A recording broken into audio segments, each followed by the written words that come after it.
I've always like self-doubted myself a lot because sometimes I can't believe like good things are happening in the way they're happening because of everything that I went through. Absolutely. So it's like a little bit of a denial. Trust me, I'm with you. I'm serious. I question a lot of what takes place, and then you remember back like, wait a minute, I deserve this. Yes. I've been through a lot. Yes. He's been through a lot. Anybody that's winning at a high level has probably been at rock bottom at some point. 1,000%. Yes. Welcome to the Your Peak Life podcast.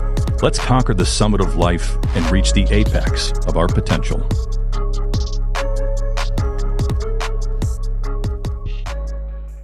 Welcome to another episode of the Your Peak Life podcast. Today, our special guest is Steffanie Battles with First Class Real Estate, correct? Mm-hmm. Okay. All I know is that you're killing a real estate game and you signed up for a podcast. So that's really all I know. So I want to just start with, please introduce yourself. Tell us a little bit about yourself, maybe where you're from, where you went to school, family, whatever, anything. Okay. My name is Steffanie Battles. I am going to be 35 years old. I had to think for a second. I have 3 kids, 4, 5, and 12, almost. I'm originally from Colombia. Okay. I moved to the States back in 2012. And currently I am married. I've been married to my husband for going on 5 years, but we've been together for like about 8. Okay. I got started in real estate 2.5 years ago. And I've been very fortunate so far. I've sold 92 houses. Yeah. So we're going to just dive right into that. Because really, we do a lot of interviews here. They're not all real estate driven, but what I want to talk about is how in 2.5 years have you managed 3 kids, maintaining a relationship, maintaining a household, and building a hell of a business, So one thing I need to tell you is my mom lives with us. She moved with us from Colombia. Well, she doesn't live with me, but she's my mom, she lives with us. So she helps me a lot because my husband is in the car business, and that business is like just as long hours as we do. A lot like ours, yeah, for sure. So I definitely couldn't do everything I do without her. She supports me a lot at home. Awesome. My kids all go to school, thankfully, as well. But they're in that age, right, where they all Mm-hmm. So my little man started going to school this year. But she's always the one that's been like helping me out at home so that I can do everything else that I do. No doubt.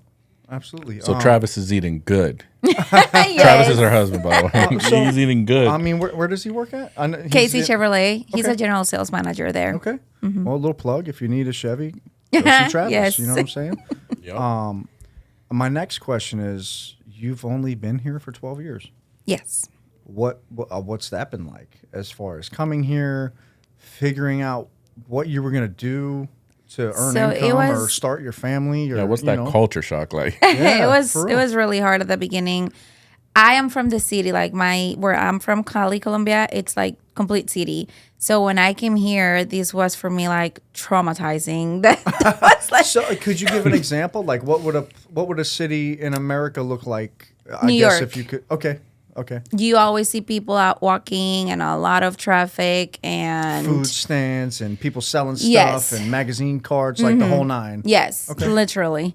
So, coming here, it's gorgeous and it's so cheap. Well, for us with dollars. Right. But when I got here, I initially made it to Newport News. That's where my ex-husband brought me here. Okay. So we were living in Newport News, and I remember the little street we were living in, like, had no, like, light posts. It was, like, crazy. So, like, 5 o'clock in the afternoon, in the wintertime, which I got here in September. So pretty quick we got into winter.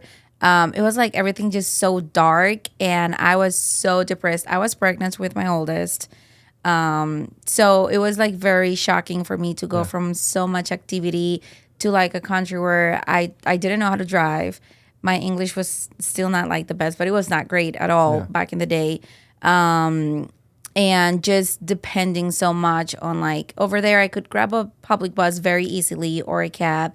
Here it was like very hard. And then I didn't have the best relationship in the day.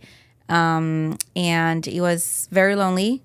And I was going through like physical abuse, like mental abuse. It was really hard at the beginning. And then my mom got cancer. She was diagnosed with cancer in February. So my son was born in December. And then when he was 6 weeks old, she got diagnosed with ovarian cancer. Oh man. And so it was really hard. So at that point I had to like, oh my God, I'm gonna cry. Oh, you're fine. Well, is your mom here at this time? Yes, she made it. It was a miracle. But I had to go work as a hostess, and I was cleaning houses. Okay, so service industry and cleaning people's homes. Yes. Mm-hmm. And so that I could help her with all her medical bills and stuff like that in Colombia. And so I remember my ex-husband, like, he was like, well, if I'm going to be moving you around all these places for you to work, you got to give me money for gas. It was like crazy. It was nuts. And you got 2 jobs. Got it. Babe, I'm charging gas money. No. Yes. No, she gets her own money. Like, you know what I mean? It was nuts because I couldn't drive. I didn't know how to drive. Yeah. And well, I guess it wasn't really like Uber probably wasn't a big deal yet. I don't even think if it would have been, I probably didn't even know about it. Yeah. Yes. Yeah. I mean, you're just alone. Yes. And then thankfully I had a really sweet friend that I met, and she would like sometimes go pick me up, take me either to the bus stop or to work.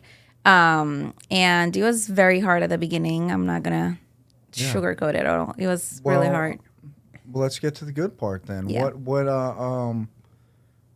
led you to meeting your current husband, and what went from there to real estate? Because the timeline says that you met him, and it seems like your life got a lot better. Yes, 1,000%. I call him my saving grace. So I got divorced, and maybe like 2 years later, I was working as a bartender at the time and at T-Mobile. I was at T-Mobile selling phones for 8 years. Here in the area? Newport News. Okay. So I worked at T-Mobile, and I was bartending here in Virginia Beach. And hold on. So you were T-Mobiling across the HRBT? That's what I'm saying. She has drive, so it's like, where did you get that? Well, too? but that's what we're getting at here. You know, we want the people to know, because everybody sees that you're working out and you're spending time with your family and you're selling a lot of houses. They don't see the struggle. They don't see the hard work. They don't see the long nights. They don't see the early mornings. So that's what we're peeling back the onion and telling the people the truth. Yeah. So I was working as a bartender Thursday, Fridays, and Saturdays, and trying to make ends meet, and I was supporting my son. So obviously, the shock of going from being married and releasing all of the stress and the pain from all those years of absolutely. I got domestic abuse. I have a divorce ribbon. Yeah. I was hiding behind drinking, and because I was in the area of like bartending and stuff like that. And sailors. Yes, I was like staying up until late. After the bar would close, we would stay there like having party, beers right? and whatever, right? So one night, I had a Jeep Grand Cherokee back in the day, and I was driving down the tunnel, and I was falling asleep because I was, kind of like drunk. And my wheels hit the side of the tunnel. Thankfully, nothing happened. Just the noise and woke you up. Yes, woke me, and I was like freaking out the whole entire way to my house. So I never fall asleep again. But then that was a Saturday night, and then Sunday, broke person mentality. I don't have $1,000 or $1,500 to go change my wheels, but I have good credit, so I'm gonna go change my car. Right, I'm gonna go trade in my car to get a new car. Okay. Because I can't drive with these rims like this. Whatever. So I Googled after I'm meeting at T-Mobile, like dealership near me that's open on a Sunday. Only my husband's dealership was open. So I drove there to trade in the vehicle, and I bought a Traverse. And he was the one taking care of me that day. So he only works one Sunday a month. And that was the one Sunday that he worked that month. So it kind of like was meant to be for me to go there and meet him. And then he started like sending me a message. He made me go back to sign my paperwork like 5 times. Kudos, Travis. Good job, Travis. Yeah. And then one day he was like, do you have a sister? I'm like, my husband is really good looking, by the way. I was like, why would he be asking me if I have a sister? Yeah. And then he was like, I asked him like why, and he was like, well, you're so good looking, you're beautiful. I'm assuming if you have a sister, she's gonna be just as beautiful as you are. I was like, okay, well, no, I don't have a boyfriend, so hi. And we started talking a little bit, and it just took off from there very quick. Like, I think within 3 months we were living together, and here we are, super That's married. Awesome. Great story. Yeah. I just got one question before, fill this gap. When did you start learning how to drive?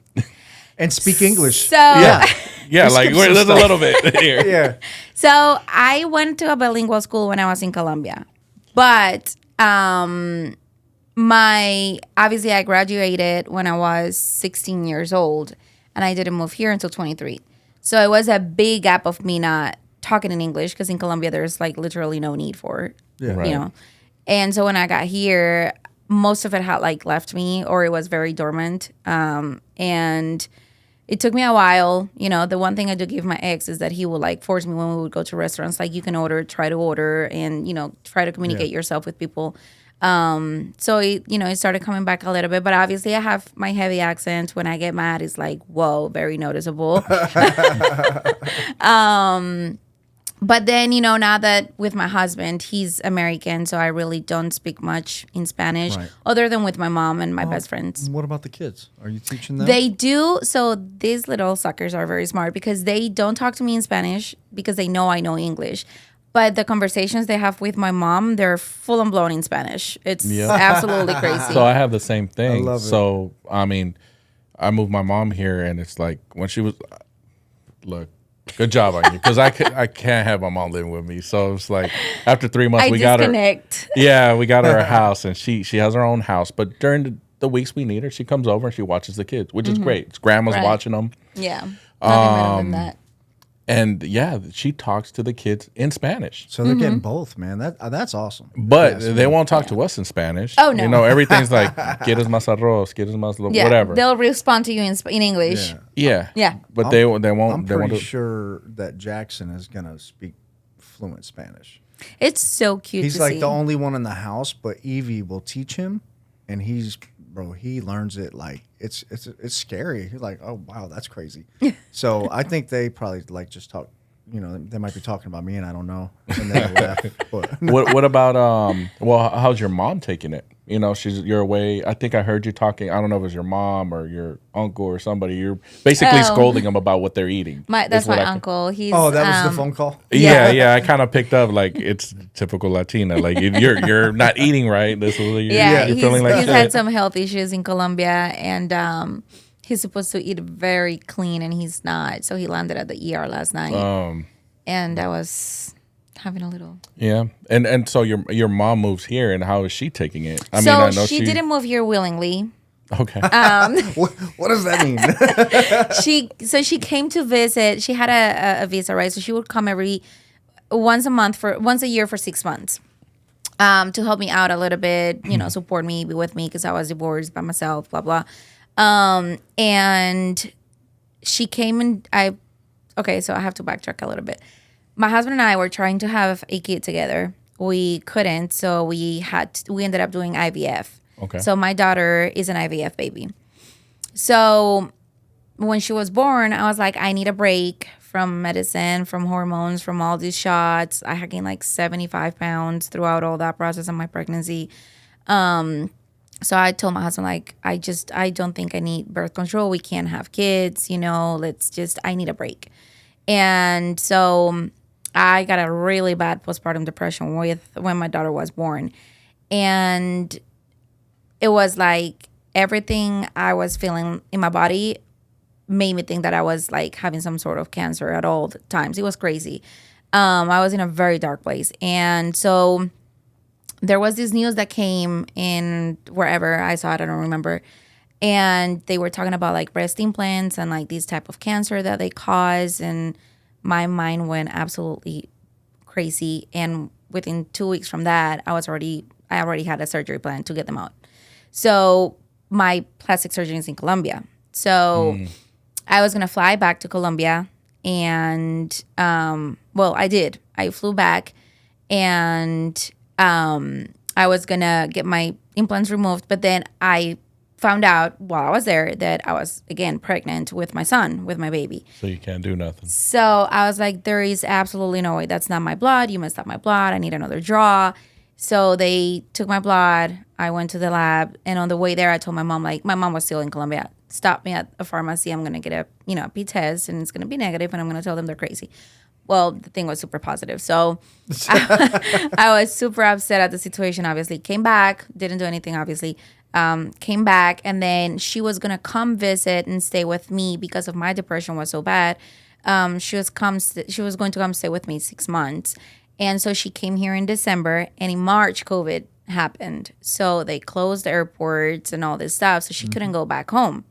So I applied to get her. About that. I forget about COVID. Yeah, I had to get her visa extension. I applied for it, paid for it, but they never answered me until 2 years after to let me know that they would extend it for a year. So I'm like, okay, well, your math is not mathing right now. Like, she is way past her permit, so she's not going back.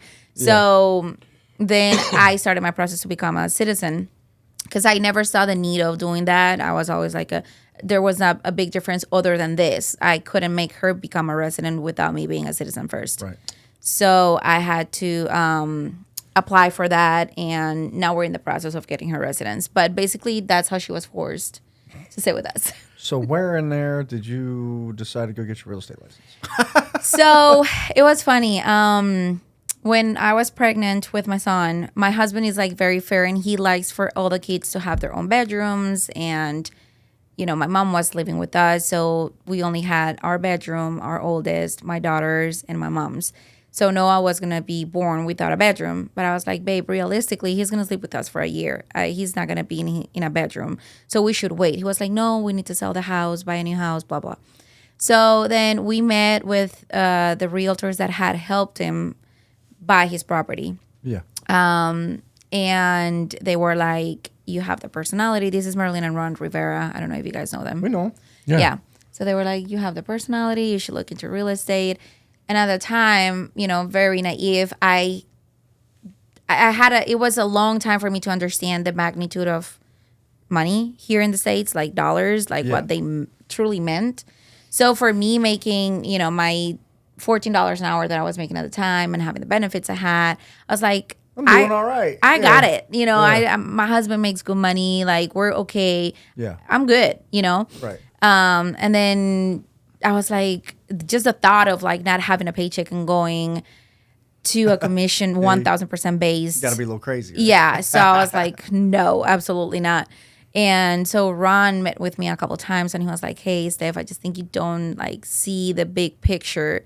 And so he started like breaking down a commission check, and I was like mind blown, obviously. Right. And still at that point, I was like, how can you make so much money? Like, there's got to be something that's not being honest here in this conversation. Like, there's no way. And so I started like investigating a little bit more, and he convinced me. So I went and I got my license. I passed on my first try, by the way. Nice. With my little broken English. So yeah, that's how I got into real estate. So now, let's talk about how you built your business so quickly. So, well, I say so quickly loosely. I know what's required to do what you do. So I'm just saying 2.5 years that's quick. You know? So how? Let's talk about that. So when I started doing real estate with them, I was a photographer. I was working at T-Mobile, and I got into real estate. So I had a ton of debt from all those years that I was a single mom trying to survive. And when I got my first commission check, it was like $2,500 because it was a silo lead. And I was so excited. I was like, because that's what I would make in probably like a month and a half, clear it after taxes, probably a month and a half. So I was like, I took these buyers on a couple of showings. We clicked really good. Yeah. Then an inspection, and then an appraisal, and then boom. And I was like, whoa, like, what is this? So I got very excited about that. And so I got licensed in August, and I didn't start actually. 2021. 21. Okay. But I didn't start like working in real estate until October, because it was like denial moment. Like, I don't want to come up like, hi, I sell houses now. Like, come buy a house from me. This. How do I? Yes. So then my husband was like, you just got to do it. Just 100%. make a post on your Facebook and just do it. Absolutely. And I was like, I'm just like scared. People's going to think that I'm so ridiculous for doing this. And she must be struggling, that she's going to try something else and blah, blah. So I was like not wanting to try it for the first 60 days. So when I finally came out, I did it. My brokers put me on the CeeLo leads that they had. And so I closed 2 of those and 2 personal buyers, the first from October to December. So I was like, I literally made what I would make in 7 months working at T-Mobile in those 3 months. And I was with both your hustles, right? Like, yeah, because I was making at T-Mobile like 30 grand a year, maybe 28. And from my pictures, my photography had grown a little bit. I was making, I think the last full year that I did it, I maybe made like 50. I was probably making more from that than T-Mobile at the point. Gotcha. I got really good at doing newborn pictures. And so I was charging like $1,000 per baby. Okay. But, there's so many photographers and it's just hard to get clients. So I would maybe have like a baby or 2 a month and family sessions, and my Christmas minis were like really big. But so with making that much money in those, from October to December, I was like, I need to be smart because I've struggled my entire life, right? So now I see this opportunity of being able to make a good amount of money. So I'm like, well, you're not going to be stupid. You're not just going to go blow your money up and go back down to square zero. So I paid off my debt. And then I set a goal, and I said by December of 22, I'm going to quit T-Mobile and I'm going to just dive in full time into real estate. But my managers at T-Mobile, like, they were sick and tired of me because I would literally always have clothes in my car. Whenever a showing request was come through CeeLo, I would like run to the bathroom, don't care about nobody. I would change my clothes, run out, take my lunch break, go to showings. Sounds like Eric's last year in the Navy. take an hour lunch break, come back. My manager would be like, what are you doing? And I was like, I'm so sorry. Just took a little longer, blah, blah. But they saw the hustle, right? And they were like covering up for me. But it got to a point where it was just very noticeable, where everybody was complaining about it. And so I was like, I need to figure these out sooner rather than later, because I'm going to end up getting fired. And I don't want to leave being fired. I want to quit. You want to leave on your terms. Yes. So not even quit. You're just moving on. Yeah, basically. So from January to April, I made my full year of income at T-Mobile.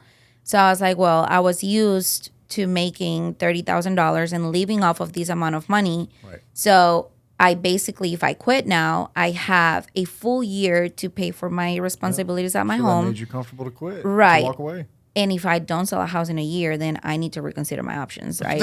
So, but you just sold how many in 6 months? So right. You're also like, I know I can do this. Right. So, yeah. But I've always like self-doubted myself a lot, because sometimes I can't believe like good things are happening in the way they're happening because of everything that I went through. Absolutely. So it's like a little bit of a denial. Trust me. I'm with you.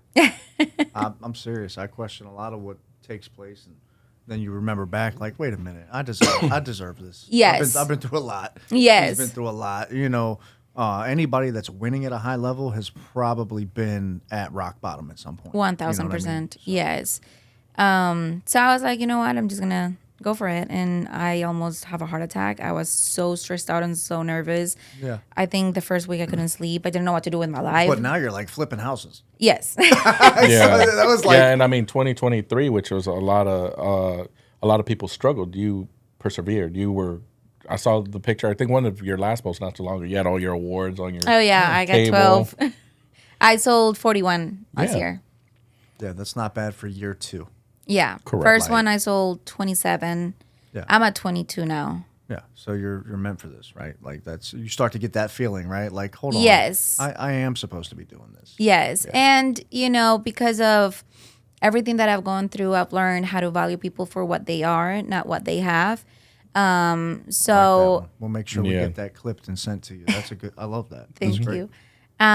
So I feel like people like clients, they connect with me because of that value I give them. Like I value, I see you, I listen to you, I hear you, I understand your needs, I understand your fears, I understand your emotions. I am you. Yes, correct. I've been there, done that. I want to help you get through that. That's it. Yeah, so everybody always like speaks of what they felt working with me, and then they recommend me out a lot. So now my business, I think my retail side of the real estate, besides my flip, I think is just literally all referrals. Like everybody that comes to me is from following me on Instagram. Business to build. Yes, or referrals. 100%. Because you don't want to get caught in the hamster wheel of always, you're chasing somebody else's lead source. Yes. You want to be the lead source. Right. And, you did it in the beginning to get your kickstart, but now you're seeing the fruits of your labor and how you take care of people. And I was on those little leads only because I switched brokerages. So I was with Marilyn and Ron until 2022 August. So maybe like 8 months of my career I was with them. And then after that I went to First Class, and I've been there for, it's going to be 2 years in August. Yeah, well, that's all great. That's like the perfect story I'm looking for and message I'm looking to deliver to everybody. Like, that's the purpose of this whole thing.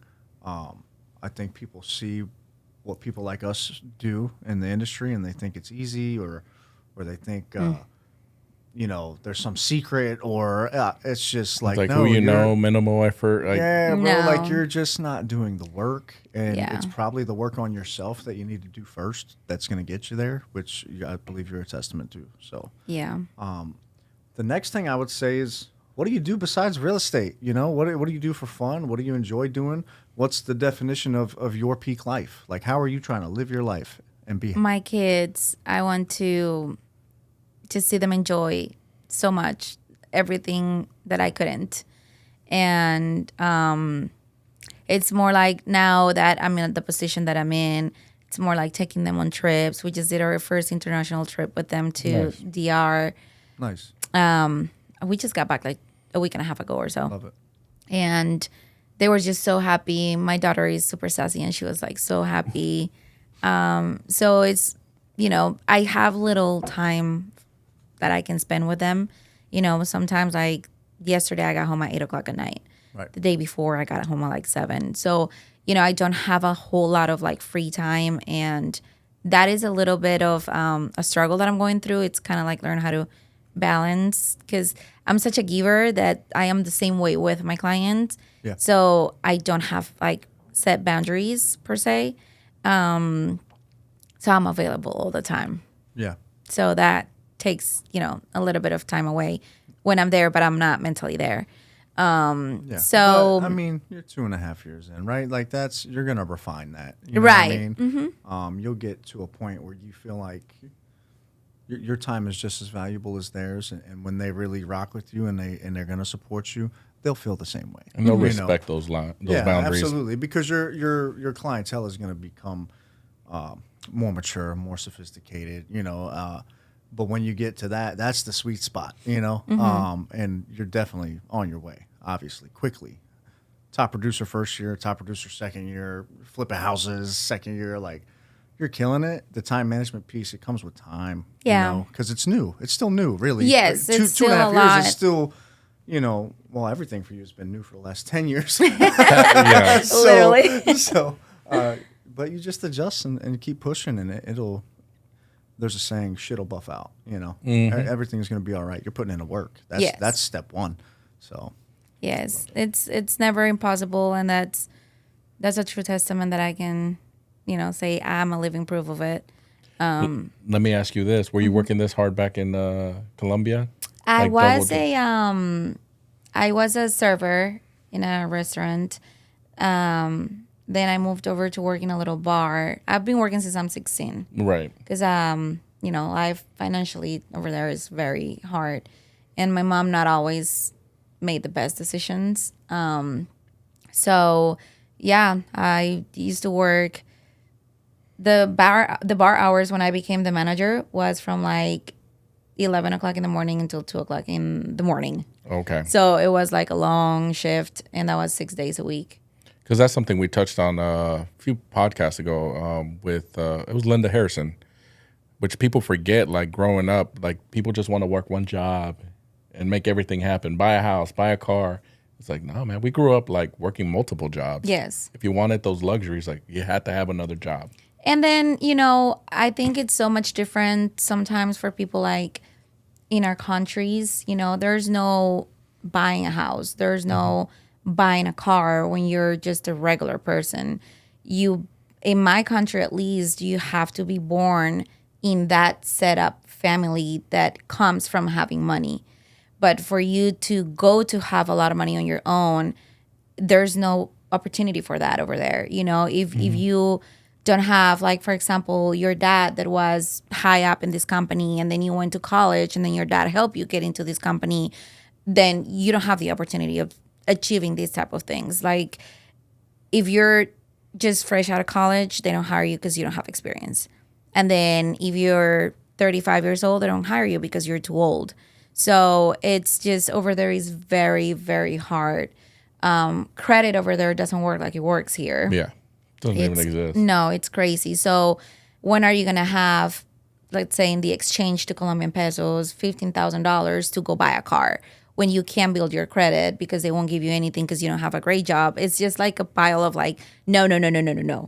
And, you know, it's hard. And then when I came here, it was just such a big change that I thank God that he made me go through all the things that I've gone through, because I think he was preparing me mentally to be able to have me in the right mental place and emotionally be ready to be able to control and manage what I'm doing now. Absolutely. And not just go crazy with it, you know? Yeah. Because I feel like what I see, this is an industry that's very flashy, unfortunately. Like, everybody wants to flash who has more because they do more.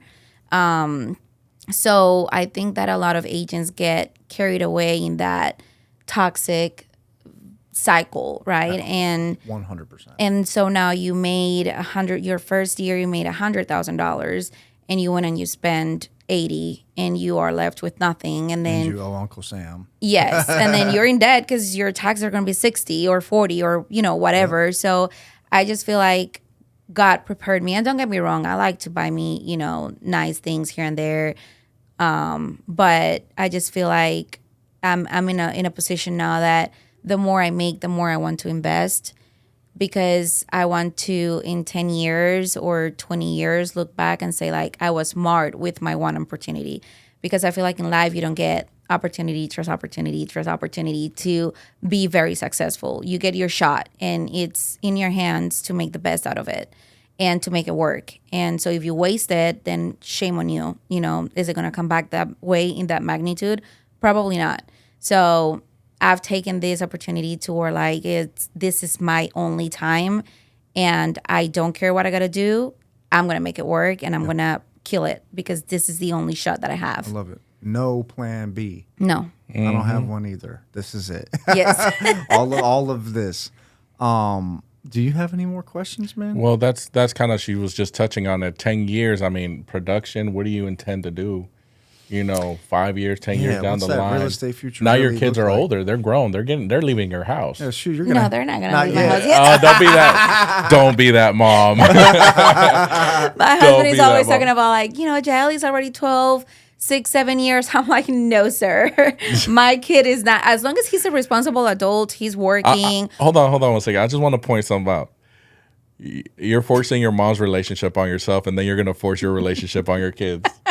Just throwing that out there. Is that a trait that am I supposed to be aware here? I don't know. I'm just pointing that out. I was like, damn. Your wife is Hispanic, right? She's Puerto Rican and Dominican. Okay. And a little bit of Vietnamese. I think we have that in our 100%. in our culture, where we don't kick our kids out at 18. Like, I just always appreciate, because I come from a broken home and not really a family environment for many years of my life.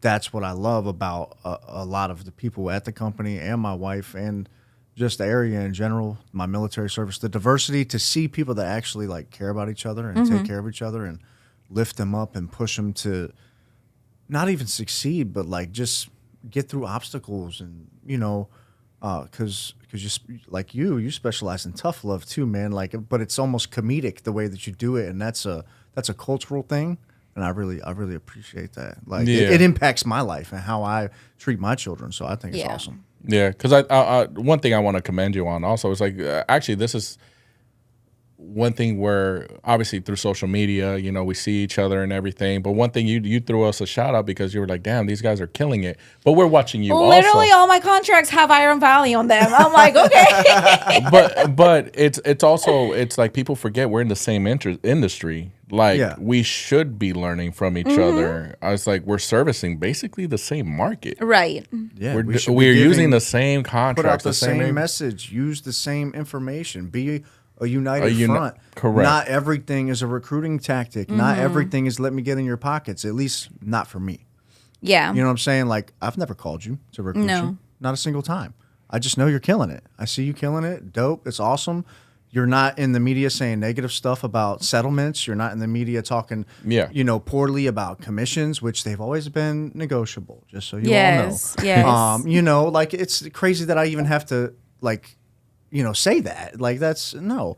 So just you're doing the business with right. that commission situation, I just think that it goes on you as a listing agent, and what you recommend your client to do, because they don't know any better. They're just news are just to scare people and to like steer them into what they want people to be doing, right? Yep. But it's in you to be the source that's educating these people, right? They're coming to you because you have the expertise they lack, right? So if you cannot explain the value of paying a commission to a seller, you're in the wrong business. If you have 100%. A seller that it's legitimately saying, I'm not going to pay a buyer's commission, you as a listing agent are lacking how to explain this buyer why it's beneficial for them, the seller beneficial for them to pay. To offer it at least, Right. And I would agree with you wholeheartedly, and we train to that. I mean, I was on a listing appointment the other day, and I asked a guy, I said, sir, let me ask you something. Do you recall paying your buyer's agent when you bought this home? Crickets, just like that. Right. Because the answer is no, right? So, and especially for like a military veteran, you're a veteran. This young man or woman is a veteran. They're trying to use that benefit that they've earned serving their country. They don't make a lot of money and they don't have anything to come out of pocket, but they are qualified to pay you fair market value for your home. So what's wrong with making sure the other people working hard to make that happen are also compensated? Yeah. That's like asking you to go to work for free. For free. Mm-hmm. Mm-hmm. I agree with you. There used to be a term for that, and we don't do it anymore. And just kind of leave it there, right? Yeah. But lastly, we always do this because we've interviewed a lot of people now. I don't even know how many episodes we've recorded or put out. But we started asking a while back, do you have any questions for us? Anything that we can answer? How have you guys grown your firm so much? Because I love it. I love to see it. That's why I gave that shout out, because it's amazing. I mean, okay, when I was going to get my real estate license, I asked one of your agents, which was crushing to my heart because it was a very ugly response. But I was like, hey girl, I think I'm gonna go get my license. I had actually taken pictures of her and her family. That's how I met her. And I wanted to see if there was like anything you could help me for the test, or like tell me what I need to be studying more than others, like what's the questions look like. Yeah. And she was like, oh girl, I come from a real estate background because my mom owns a brokerage, and don't worry about it. You're gonna fail the test like 6 times. I failed it 5 times. Just go back and take the test. It'll be okay. You'll pass at some point. But never helped me with anything. Like, that was the only thing she said to me. And I was like, okay, well, I told my house. And then when she said that to me, my husband was like, oh, you're going to do so great. And inside of me, I was terrified. I was like, I'm not going to pass this test. There's absolutely no way I'm going to pass this test.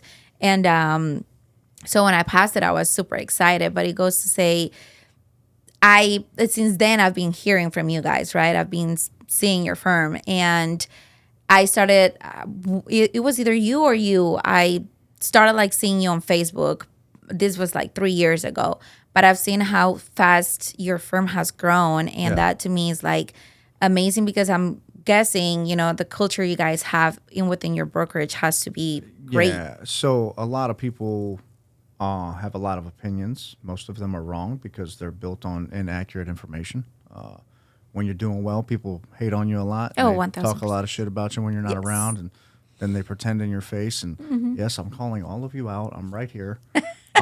Because that shit just gets old. You know? I went through that when I was in a team up until November. I've been a solo agent for the past 6-7 months. And all the things that were said about me, let me tell you, they're absolutely crazy. Because everybody knows that's not who I am. I gave my opinion of a person. Maybe I was rough with the words and how I said the things, and I said it to the wrong people. But when they came to ask me, I said yes. I've done that before too. So, I mean, if you have an opinion of somebody, we're in a free speech country, right? And I said what I needed to say and how I felt. Yeah. And I was taking down like I was the absolute worst human being of the entire universe. It was crazy. And then when they saw me crashing it after getting out of that team, there's no way. And it got to a point where they were saying I was stealing their leads. And because that was the only way I was able to literally triple my business as a solo agent compared to when I was in the team. Yeah. I was like, okay, yeah, sure. Take me to court. There becomes a point where none of it matters, right? So, but to your point, the answer is, first of all, it starts at the top. The leadership team, from Jama in North Carolina to, Edgar opening Prestige as a principal broker, to Edwin being a managing broker at 2 offices, to Eric taking over running the Red Mill office, to our staff growing and filling positions as we grow. Like, there's so many moving parts to it, but it 100% starts with the people at the top being coachable, teachable, being willing to grow, and listening to criticism too. Like, I'm not perfect by any means. None of us are. But we all lift each other up when somebody's down. Mm-hmm. So that's where it becomes like that's the win, right? I was just out in Chesapeake finishing our graduation for the peak performance training that we hold. And I told Edwin, I said, hey, we got this interview scheduled, bro. One of us has to go, or Edgar's just going to be setting up cameras, right? So he's like, no worries, bro. He took over the middle of the lesson. We stopped. We took a group photo so I could get out of there. They finished graduation while I was on my way here. I come here. He's already got it set up. Like, we're a family. Like, there's not like a, and we treat people fairly. Like, all the commission plans, everyone gets treated the same. I mean, doesn't matter if you're new or 100% agent. If you're 80-20 or 100%, it doesn't matter. You can still come to the trainings on Wednesdays and Fridays. You can use any office that we have. There's so many reasons, but the real reason is the people. Lori Serrano is our director of operations. She's been with us since the day we opened. The original co-founder, Eric Edwards, we served in the Navy together. Him and his wife were clients of mine at one point, and then you started you were the. Him and Eric were the original founders here in Hampton Roads. Yes, so it's a franchise. We bought the franchise from the original founders of Iron Valley in Pennsylvania. We found them on Facebook while we were at a real estate conference, and then we did a call, and we liked it better than some other options that were being presented, so we chose to buy one. And you guys started just one office together, and then this office, yep, this office turned into everything you see now. Oh here. Wow, that's awesome! So how long ago? We opened May 1st, 2020. Oh my goodness! Right in the middle of the pandemic, like the city just shut down. Oh gosh! Then there was a little break where they opened up in July. We had the mayor in, did a grand opening, and then it shut back down. So, it's been a wild ride. But how many agents you got now? We're creeping on 300 between agents and staff, everything together. And I'm sure that'll continue to grow. But, yeah, I mean, the answer to your question is just that everybody takes care of each other.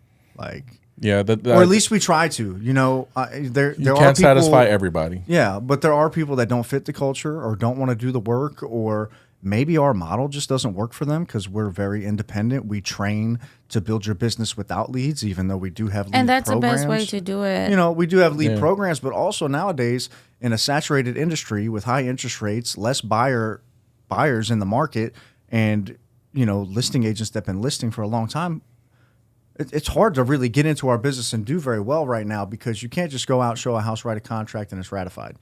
You have to have skills. You have to be able to negotiate. You have to have a reputation, and we train and teach and lead to all of those things. The biggest thing is we're in the field too, learning. Yeah. And so you guys are still active Yeah, agents? absolutely. That's we're competing brokers. So I hate that argument, and he knows that but I always say, no, we're performing brokers. How can I teach you something that I don't know? Right. We just had 113 pages of contractual changes in our market. If you are not out there combating objection handling with buyers and sellers and actively educating them, how can you teach somebody else how to do it? Right. I'll wait. You can't. No. That's the answer. You can't. You're faking. And that's okay. You keep faking and we'll keep grinding. You know what I mean? That's something that I see a lot of team leaders that they just kind of stop producing that much because they can't do both, right? They mentally, physically, they can't control both things. So I think you could, but it's discipline and time management. Well, but that's why they can't because they lack that. So I feel like it's amazing to see that you guys are still performing as agents, to know your market and learn it and still training your agents. There's also systems for that. We all take a little bit of a pay cut. We all run what's called a showing agent model, but we train these people and we pay them fairly. And that's why they stay with us, And then, of course, there are people that either they're not going to make it in real estate regardless because we have a high attrition rate, one. Or two, when you hold people accountable, when you try to be fair to everybody, there are people that don't like that, Your job as a leader is not to do what everybody wants. It's to do what everybody needs. I think a lot of times in this business, what newer agents think of them when they go into a team is that, they're going to feed me everything I need. And I'm just going to, boom, go make 6 figures a year because I'm now in this team. Yep. And, yes, there's some teams that just feed you leads and do this and that. But when you don't teach yourself how to go out there and find and generate your own business, Absolutely. What if Zillow goes away? You're going to be screwed. You never learn how to generate your business. Or maybe you can't afford it. Or maybe you're not on their preferred list for their that Flex thing program. But that's because that's not the only way to do it, And there's nothing better than, for example, in my case, I love when people reaches out to me like, hey, Steph, I want you to help me buy a house. Hey, Steph, I want you to come sell my house. Yeah. Because, or hey, today, one of my followers in Instagram that I used to be her photographer. She sent me a message and she was like, hey girl, I have a friend that's having issues selling her house and she wants to stop working with that agent. Can you help her? Yeah. Because I know you take care of your clients first and foremost.